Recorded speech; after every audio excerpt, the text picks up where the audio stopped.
Yo, what is going on, y'all? Welcome back to another video. Today I'm gonna be reacting to 600 Breezy, the Menace of Chiraq. And if y'all know, I love 600 Breezy. I just watched this fucking Vlad interview. I can't say I love shit. Pause now. I love that nigga, but I do like that nigga's music a lot. And I don't know. He's a real level-minded nigga. Like that he's smart. You know, he does dumb shit, yeah, but he's smart. I fuck with bro. 600 Breezy is one of the most respected rappers to come out of Chicago. For sure. He grew up around all the drill legends like Chief Keef, Lil Durk, and King Von, and also formed a personal relationship with Drake. But his legal troubles have slowed down his career, including a recent arrest for violating his probation. Let's get into the criminal history and come up of 600 Breezy. On Friday, December 3rd, 600 Breezy was arrested and booked in the Polk County Jail in Iowa for a probation violation. Wait. He's currently was arrested and booked in the poke up of 600 Breezy. On Friday, December 3rd, 600 Breezy was arrested and booked in the Polk County Jail in Iowa for a probation violation. He's currently being held in custody without bail. It's not clear what triggered the arrest, but in 2017, he spent just under 2 years in prison for the same charge. This ain't the first time this year that he's had problems with the law. Back in November, he was arrested in Alabama and charged with being a fugitive from justice. It ain't clear what led to that arrest either, but it usually means someone failed to appear in court for a charge that carries jail time. For that charge, Breezy was arrested but released, only to be picked up again a few months later in Iowa. The arrest comes right when he was starting to turn his life around. Back in September, he posted a video to his IG showing his transformation over the past few months. In the caption, he wrote, 7 months clean, no lean, no pills, no hard drugs at all. 6'5", 240 pounds, gym 3 to 4 times a week. Take care of yourself. Don't shorten your lifespan following trends. But despite his transformation, it looks like his past came back to haunt him. There ain't much info on the charges or why he was arrested. He'll probably see a judge before he's granted bail.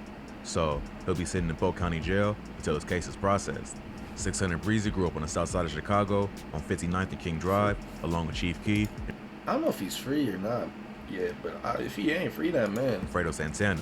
His pops was a GD, and growing up, Breezy also claimed the game. But most of his homies was BDs, so when he was a teenager and got in the streets for real, he switched to BD. We know about he was from 600, along with rappers like E-Day, L.A. Capone, and Rondo No. 9, as well as 300, which included other BD sets like Lamron and O-Block. He went to John Hope Community Academy on 55th and Low, but dropped out because his ops was trying to kill him. So after that, he was in the streets every day. He caught his first case in 2012 for selling crack in Waterloo, Iowa. He got arrested with 6 other people in a drug raid conducted by Iowa police and the FBI. He spent a few months locked up, but later got out on probation. It sounds like his most recent arrest is related to that case. When he got back to Chicago, the war between the GDs and BDs was turning up. The drill movement was starting to pop off, and the music was just adding to the violence. Over the next few years, 600 Breezy got shot a total of 6 times in 3 separate incidents. First, he got hit in his hand and his leg. When this happened, he ran 4 blocks with a bullet in his legs before he collapsed. Then he got shot again the next year, and again the year. Four blocks. That's a good little ways, bro. Like real shit. That's some shit that could save your life, type shit. Cause like, I'm sure he had his shit. He was firing back. You know what I'm saying? But like, dude, niggas like you go down like a meeting that shit. Some niggas just walk your ass down, type shit. Year after that, in the interview with DJ Vlad, he said the most painful one was when he got shot in his ass. He went to slide in his ops, but ended up getting shot twice in the butt. So after that, he started moving smarter to avoid going through the same situation. Around the same time, he also decided to start taking rapping seriously. He watched some of his childhood friends blow up and make it big in the music industry. So he started going hard on his music to make it out of the streets. In 2014, he dropped his breakout hit, Don't Get Smoked, which quickly racked up millions of views. On the track, he took shots at multiple dead ops from the GDs, including Tuka and Lil Jojo. The song blew up and put 600 Breezy on the map as a rapper, but it also heated up the beef between 600 and they ops. The following year, 600 Breezy was arrested for aggravated use of a deadly weapon. It's not clear if he did any time for this charge, but it was only a misdemeanor. 600 Breezy's career was starting to take off. After the success of Don't Get Smoked, he started gaining attention of major names in the industry. Drake even reached out to Breezy, sending him a video of himself going crazy to Don't Get Smoked. After that, they formed a personal relationship, and Breezy started that's wild. I didn't even know that, bro. That's wild. Hanging out with him on tour. Drake tried to get him to hop on a track, but Breezy turned it down. He said he wanted to develop his own career first. He ain't want to be known as a rapper who was featured on a Drake song, but never did anything after that. According to Breezy, Drake is his homie, and they can do a song together whenever, but he wanted to build himself up as an artist first. It's hard to tell if this was a smart move, or if Breezy passed on a huge opportunity. There's a lot of rappers who've gotten a Drake feature, but never achieved much success after that, but it also may have taken his career to the next level, and helped him avoid all the legal problems he'd end up having. 600 Breezy continued developing his sound, and built his popularity as an artist. In 2015, he dropped his first mixtape, 6-0 Breezo. The following year, he dropped the project Breezo George Gervin, Iceman Edition, which featured Derez Deshawn, Boss Top, and OJ the Juice Man. So, 600 Breezy was establishing himself as an artist who could actually create music and not just viral diss songs. In 2017, his vocals was used in the outro to the Drake song Lose You off his More Life album. A few months later, Breezy appeared on stage with Drake, Nicki Minaj, and Lil Wayne at the Billboard Music Awards. He also dropped the track Lou Rawls, which became the second biggest record of his career and currently has over 6 million views on YouTube. But just as 600 Breezy's career was starting to heat up, he got sentenced to 10 years in prison for violating his probation. He was only a few weeks away from completing his probation from a 2012 charge of selling crack in Iowa, but he was ordered to head back to Waterloo to face charges for violating his probation by traveling without permission. On the way to the courtroom, Breezy wrote on social media, "This long-ass drive to Waterloo, I'm about to walk in court on straight asshole mode. Because if I've been violating for traveling, that means I'm violating coming to court. And the crazy part, my supervising PO in Chicago didn't violate me. Iowa did. After 5 years, now Iowa want to all of a sudden step in." Drake also stepped in and helped Breezy get in touch with some superstar attorneys to help him fight the case. But the laws in Iowa are so strict that there was nothing they could do. Breezy was found guilty of violating his probation and was sentenced to 10 years in prison. Authorities been monitoring Breezy's movement on social media and had pictures of him hanging out in the projects in New York or appearing in music videos where he was holding guns. He also tested positive for weed, which was another violation. All these charges led the court to reimpose his original sentence, which is how he got hit with 10 years. That's how much time he would have done back in 2012 if he never got sentenced to probation. So, after he violated his parole, they treated it like the charge was fresh. But it was a non-violent drug charge, which meant he'd automatically go before the parole board every 10 months.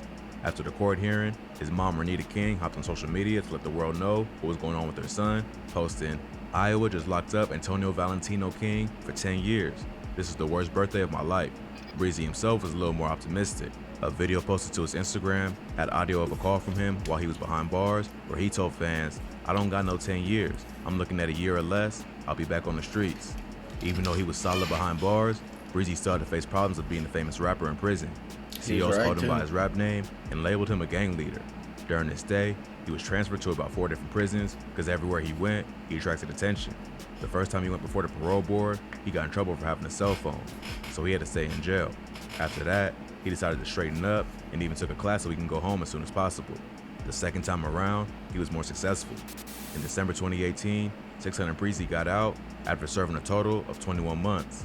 His lawyer, Tina Muhammad, filed a motion to have his sentence altered back in February. In the motion, she argued that Breezy was a contributing member of society who's continued to work on music while incarcerated and could instantly be a benefit to his family upon release. The motion must have worked because Breezy was released by the end of the year after serving less than 2 years of his 10-year sentence. As soon as he got home, he hopped on Instagram Live to celebrate, telling his fans, "This shit real. They thought I wasn't coming back. They thought I had 10 years. They thought it was motherfucking over with. Yeah, I'm back." The Friday after he was released, he dropped a project called First 48, which featured songs he wrote while he was locked up. The album art even featured one of his jail photos. So, from there, it looked like everything was turning around for 600 Breezy. He got a second chance at life and rap. Even after 10 years, the drill sound is hotter than ever, and he was one of the early pioneers. Since being released, he dropped back-to-back projects including Iceman Edition 2, Art of War, and Breezomatic. He also been doing his rounds, giving interviews on media platforms. So, it seemed like he was in a good position to have a big year in 2022. But now, it looked like the state of Iowa caught him slipping again. It's unclear exactly what he did to trigger another probation violation, but it may have something to do with his previous arrest in Alabama. Police in Iowa already made it clear they was watching his social media. So all it takes is one wrong move for him to end up back in prison. Hopefully, it was a minor violation, and he'll just get hit with a slap on the wrist. More info will probably come out once he appears before a judge, so stay posted for updates. Man, that shit, I'm not trying to see Breezy locked up. Like, that's fucked up.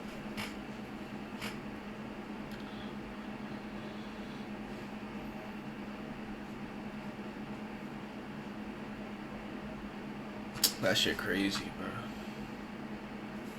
But yeah, man. I hope you get free soon, especially before Christmas, bro. Like, I don't know. That shit seem like they're trying to do some fuck shit. But if y'all enjoyed the video, make sure to leave a like, subscribe, and yeah, that's been it. Later.